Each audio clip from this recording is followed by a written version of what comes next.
Assalamualaikum warahmatullahi wabarakatuh.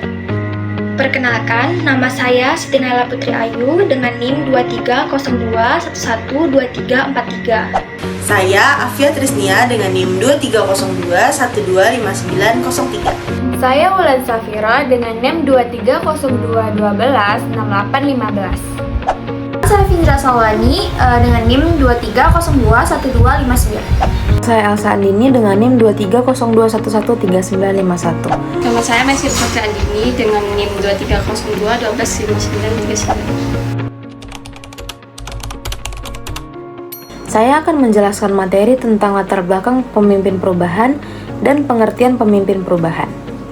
Latar belakang pemimpin perubahan. Dunia terus mengalami perubahan, baik itu dalam aspek teknologi, sosial, ekonomi, serta budaya. Banyak individu maupun kelompok yang mengalami kesusahan dalam beradaptasi dengan perubahan tersebut. Maka diperlukanlah pemimpin yang dapat membimbing, mengarahkan, dan memberi motivasi dalam proses perubahan. Pemimpin perubahan berperan penting dalam menciptakan inovasi, meningkatkan kinerja, dan menerapkan perubahan yang adaptif. Pengertian pemimpin perubahan. Pemimpin perubahan adalah seseorang yang mampu mengarahkan dan memandu proses perubahan pada suatu organisasi, kelompok, ataupun lingkungan tertentu. Mereka tidak hanya memiliki visi baru, tetapi mereka juga memotivasi orang untuk menerima dan menjalankan perubahan yang efektif. Pemimpin perubahan dapat muncul dari berbagai level, baik secara formal maupun informal. Contoh pemimpin formal seperti manajer, direktur, atau ketua organisasi, sedangkan pemimpin informal adalah penggerak komunitas ataupun anggota tim yang berpengaruh.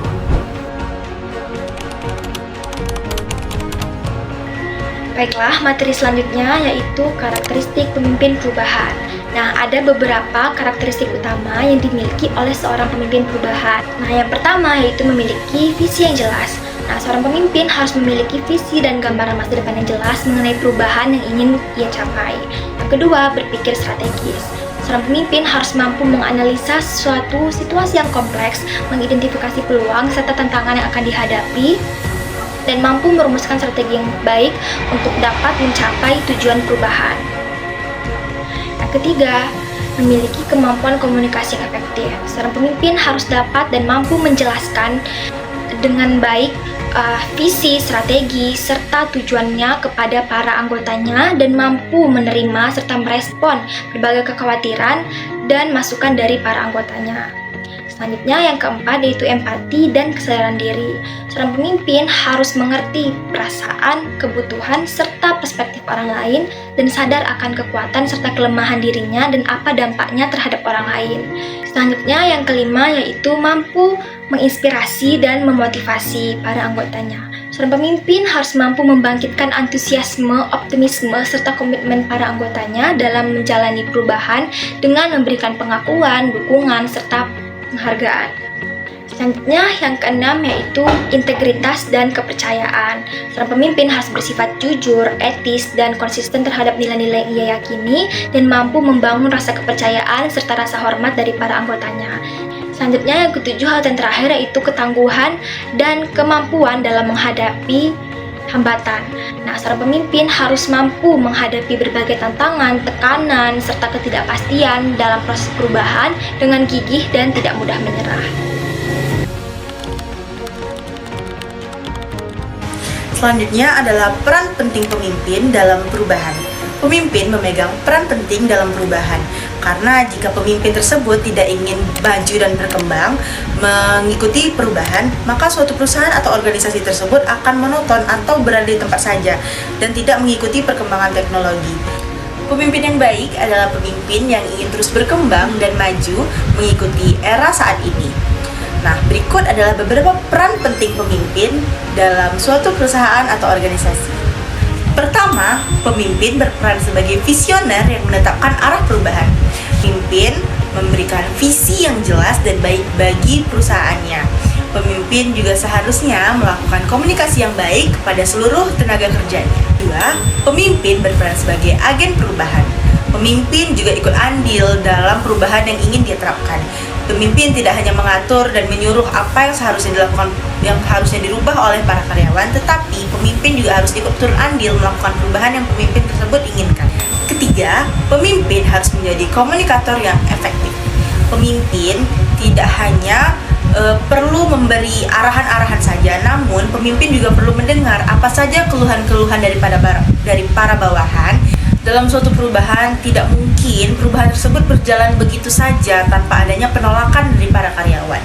Pemimpin juga perlu mendengarkan apa saja keluhan dari para karyawan tersebut atau apa yang mungkin dirasa oleh karyawan tersebut kurang berkenan.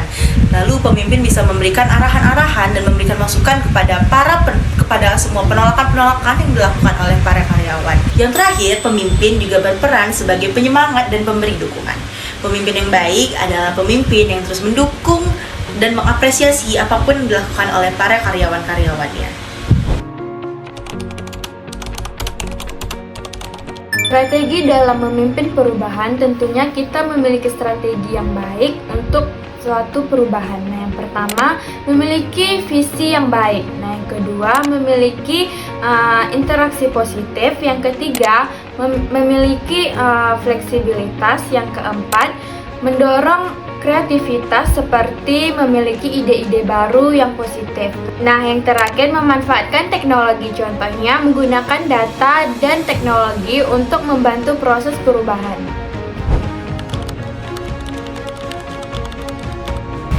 Contohnya seperti Satya Nadella, yaitu CEO dari Microsoft. Ketika Satya Nadella menjadi CEO dari Microsoft ini pada tahun 2014, ia memimpin sebuah perubahan besar dalam budaya perusahaan yang sebelumnya dikenal kaku dan juga kompetitif secara internal. Nah, ia mendorong kolaborasi yang dilakukan secara inovasi dan juga fokus pada cloud computing.